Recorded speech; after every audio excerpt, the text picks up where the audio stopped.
ప్రకృతిలో జీవరాశుల్ని మీరు గమనించగలిగితే వాటికి వచ్చిన శ్రమను చూసి ఎక్కడైనా రైలు కింద తలకాయ పెట్టింది బరిగొడ్డు అని ఎప్పుడైనా చదివారా?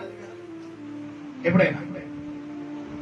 దున్నపోతూ దాని బరువు తట్టుకోలేక బాగా నన్ను హింసిస్తున్నారు, నేను ఈ హింసకు తట్టుకోలేను కాబట్టి నేను బస్సు కింద పడతానని ఎక్కడైనా చూసారా? పేపర్లు ఏమైనా చూసారా?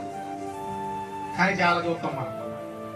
ఎగ్జామ్ లో మార్కులు రాలేదు, ఇంట్లో అమ్మ తిట్టింది, నాన్న తిట్టాడు, పాస్టర్ గారు అన్నారు, ఇంకా మేము తట్టుకోలేము కాబట్టి మేము వెళ్ళిపోయి ఏం చేస్తాం? ఊరేసుకుంటాం. చూడండి, చాలా మంది మేడ మీద నుంచి దూకి చచ్చిపోతాం. కానీ ప్రకృతిలో ఉన్న జీవరాశులు ఎప్పుడైనా చచ్చిపోవడం చూసారా?